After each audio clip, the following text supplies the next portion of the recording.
Vamos a hablar con una persona que sabe sobre el tema. Ella es Nancy Falcón, ella es musulmana, politóloga y directora del Centro de Diálogo Intercultural ALBA, que precisamente promueve el diálogo entre diferentes culturas. ¿Cómo estás, Nancy? ¿Cómo ¿Todo estás, bien? Carmen? Muy bien. Salam aleikum, es el saludo que hacemos nosotros como musulmanes, que quiere decir que la paz sea con ustedes. Así que te saludo así y te agradezco el espacio para hablar de estos temas. No, por favor, muchas gracias a vos por tomarte el tiempo. Bien, en principio me gustaría preguntarte y que nos puedas explicar, ¿en qué consiste la ley islámica o Sharia, no sé si lo estoy diciendo correctamente, si es así, por favor, corregime. Y también, si esta ley se aplica por igual a todos los países, ¿no?, que son islámicos. Bueno, mira, para hacer... porque hay muchos conceptos que quizás confunden cuando alguien no está en tema, que es la mayoría de las personas con total razón. La Sharia, como vos decís, o la Sharia también se dice, significa un código ético y un código de conducta que tenemos los musulmanes, digamos, que se desprende de nuestro texto sagrado, que es el Corán, y de la tradición profética, o sea, los dichos y los hechos del profeta Muhammad, que es conocido como Mahoma, y esas son como las dos fuentes principales del Islam. Ahora bien, la Sharia es una interpretación de lo que dice el Corán y lo que dice la tradición islámica. Ahora, la Sharia no es la jurisprudencia islámica, porque a veces uno confunde, ¿cuál es la Sharia de tal país? O se rigen por la Sharia. La Sharia es como lo que engloba todo el código ético y de conducta supuestamente de los musulmanes, desprendidos de ciertos capítulos o de ciertos versículos del Corán, pero la jurisprudencia islámica es lo que se conoce como el fiqh, que son esa jurisprudencia a su vez tiene un montón de escuelas que se dividen. Entonces quizás dentro del mundo sunita vas a tener ciertas escuelas de interpretación, dentro del mundo chiita otras escuelas de interpretación, algunas pueden coincidir o no, y en eso va a variar, ese código de conducta en los diferentes países. Ahora bien, es igual los países musulmanes que los países que rigen su código por la Sharia o países con mayoría islámica. No, también, o países árabes, por ejemplo, también hay que hacer una distinción ahí. Hay países árabes que no necesariamente son musulmanes. De hecho, en el mundo islámico, de 1.600 millones de personas en el mundo, solo el 17% es de árabe parlante, es árabe, con lo cual a veces está ese estereotipo de el árabe es musulmán y el musulmán es árabe, y eso no es real. Y por otro lado hay países con poblaciones mayoritariamente islámicas que tienen códigos de ley laicos, o países con poblaciones mayoritariamente islámicas que tienen un código mixto, o sea, tienen leyes del derecho consuetudinario, como nosotros nos conocemos como el derecho romano, el derecho occidental, con algunos aspectos quizás en el código de la familia o en ciertas penalidades, no sé, asesinato o robo, no sé qué, que lo extraen de la Sharia. Esos son los menos, no hay tantos países así. Hay, entiendo que pero 4 o 5 países que tienen códigos muy fuertes de Sharia.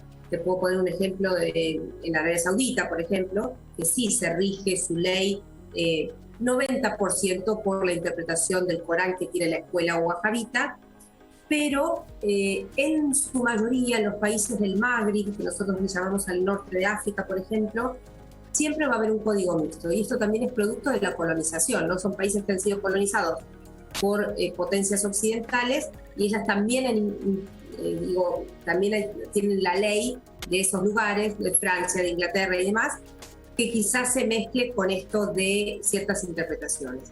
Entonces es como tan variado que a veces decir tal país tiene una Sharia confunde porque no es tan real en el mapa cuando uno lo ve. En la práctica, bien. Entiendo también que hay una tendencia más reciente, ¿no?, a poder interpretar de una forma más independiente las escrituras sagradas. ¿Las mujeres ocupan algún rol en esto de interpretar estas escrituras?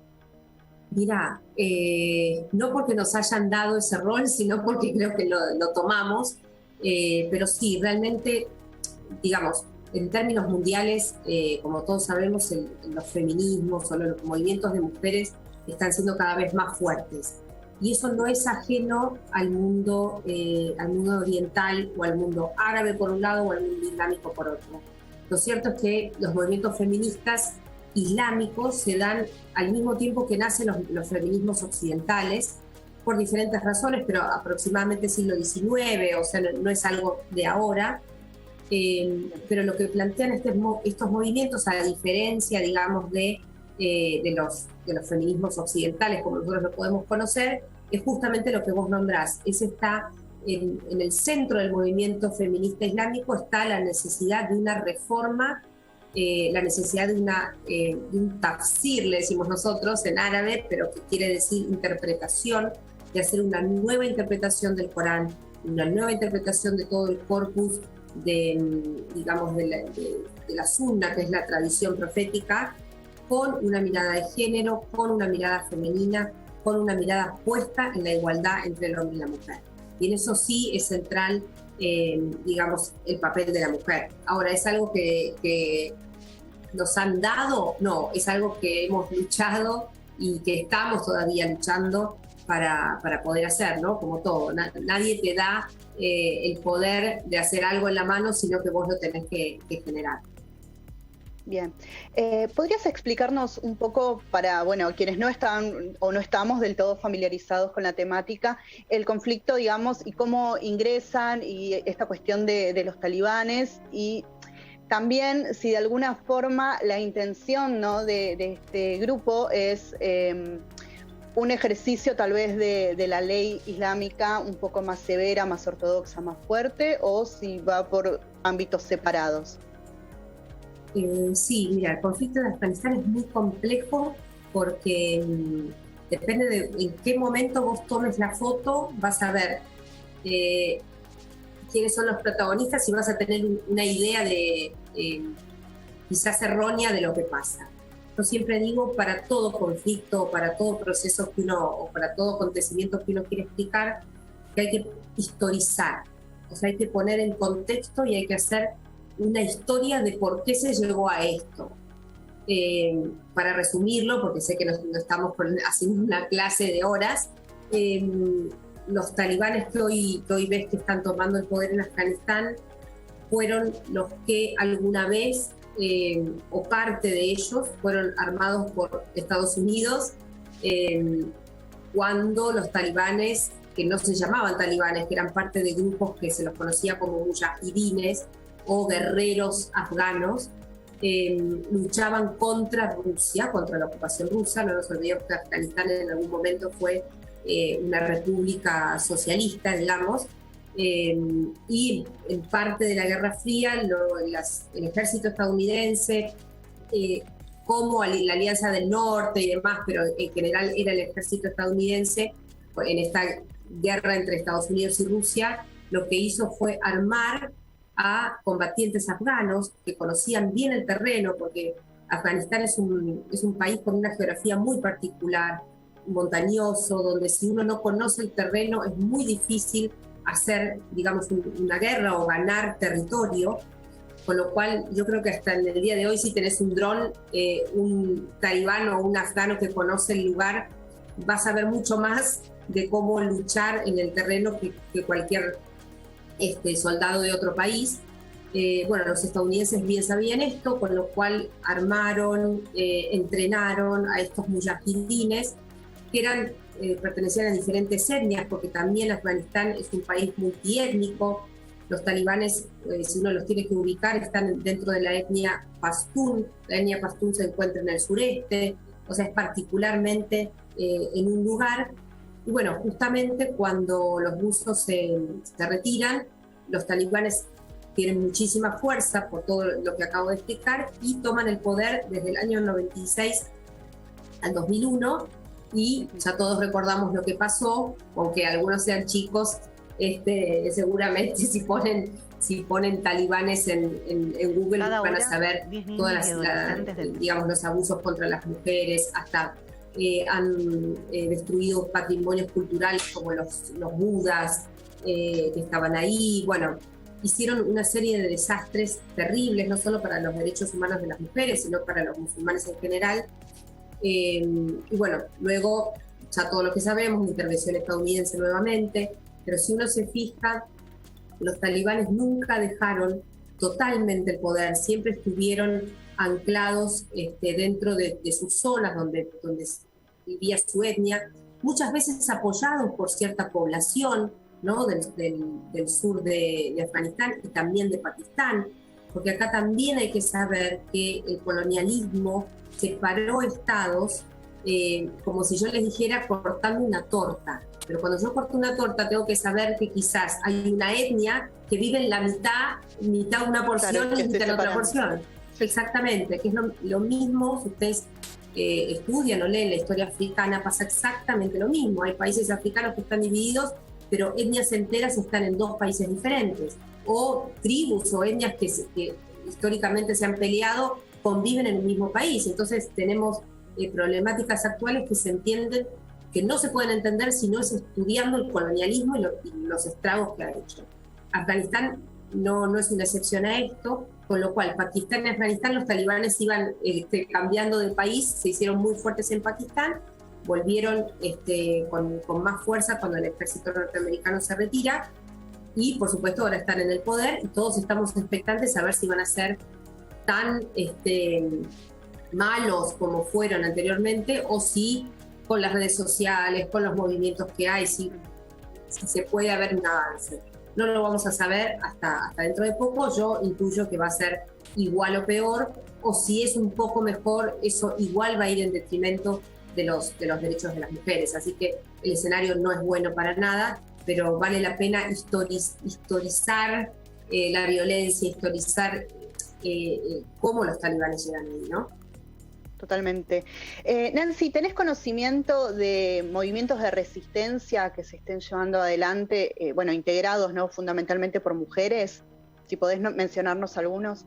Mira, sé que hay muchos, la verdad no sé los nombres, pero sé que hay movimientos. Hay una organización que se llama Madre, hay otra organización que se llama Mujeres Afganas Unidas por... O sea, hay movimientos en general de mujeres, por lo que yo conozco, pero esos movimientos tienen un marco de acción bastante corto. Digo, hay mujeres que salen a las calles con pancartas, utilizan mucho las redes sociales, porque ahora, digamos, en nuestra era no importa que uno no salga en un canal de televisión, ¿no? Uno se graba un video y dice, por favor, difúndanlo, como hemos visto el video de la cineasta afgana, por ejemplo. Hay muchísimas mujeres que están queriendo visibilizarse, peleando en el terreno, pero no la tienen fácil, digamos, por ponerle algún nombre. Hay muchas artistas también afganas que han visibilizado todos los horrores del talibán en muestras, en fotografías, hasta en grafitis. Hay movimiento en las mujeres afganas, pero hay que ver hasta cuándo tienen internet, que es una cuestión básica, hasta cuándo pueden mandar información para afuera. La verdad que es todo bastante incierto. Muy complejo. Sí, no quería dejar de preguntarte también, o de hacer mención un poco para conocer qué mirada tenés sobre cómo ha sido el tratamiento mediático, ¿no? Por ejemplo, no sé, durante estos días abundan los posteos, las notas vinculadas, ¿no?, a lo que está sucediendo en Afganistán, y parece haber como una suerte de intencionalidad también en mostrar como cierta victimización de las mujeres, ¿no? Incluso se cuestiona, ¿no?, de parte occidental, digamos, de la parte occidental, el uso del velo, por ejemplo, ¿no?, sin ahondar o preguntar en este caso qué significado tiene para quienes lo usan, o si realmente del otro lado, por usar el velo, se sienten... velo o burka, perdón, se sienten oprimidas, ¿no?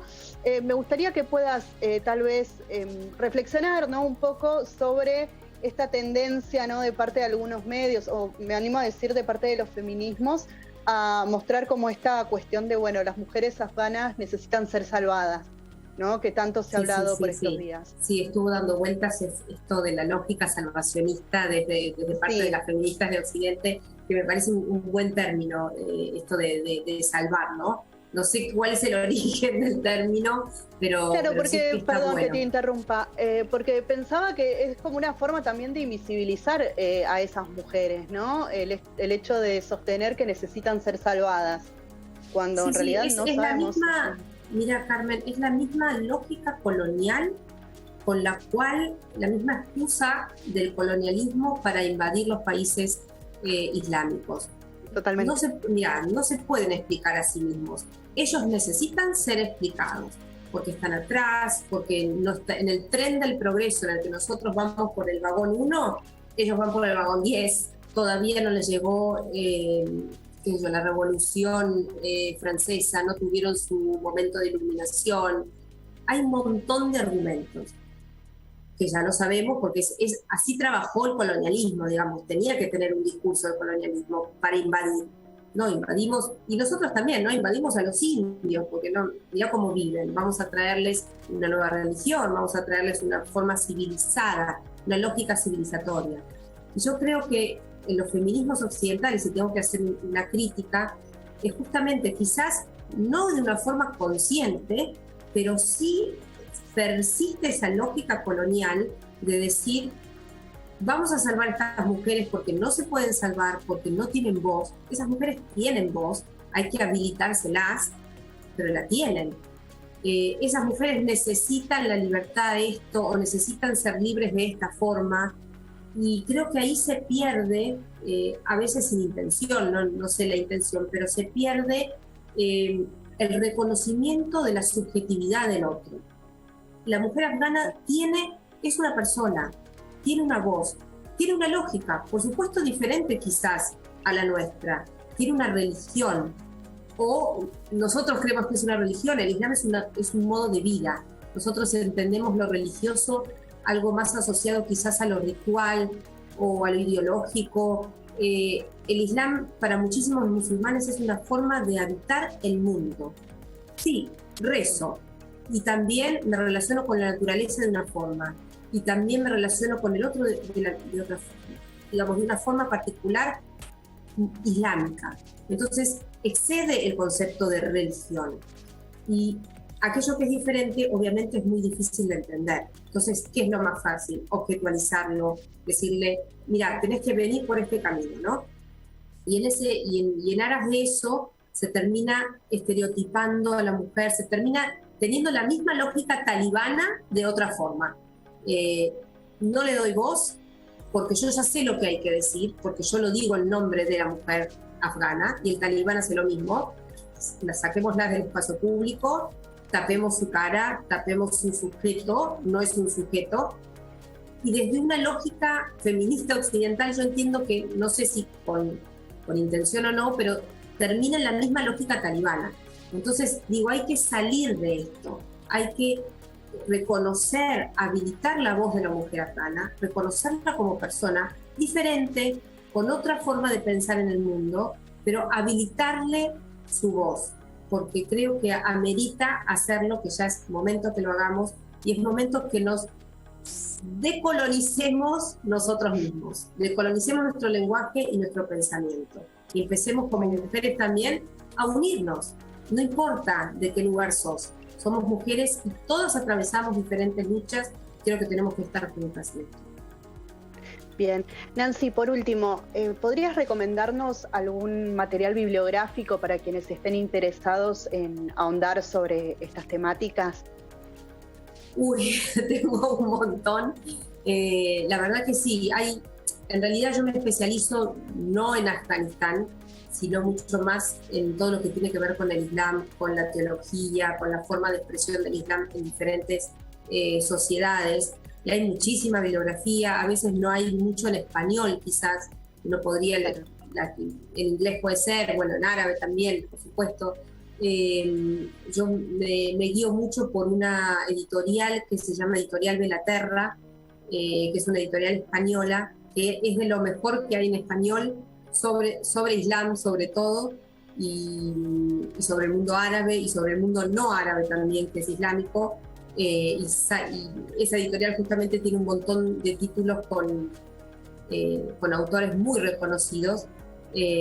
Así que pueden googlear eso y ver los autores y ver qué títulos les interesa también. Buenísimo. Bueno, muchas gracias, Nancy, por tu tiempo. Ha sido un gusto y hemos aprendido algo más. Así que, bueno, desde acá te agradecemos tu tiempo y tu buena predisposición también para esclarecernos sobre esta temática. Gracias. No, por favor, Carmen, un gusto y a disposición. Muchas gracias a ustedes.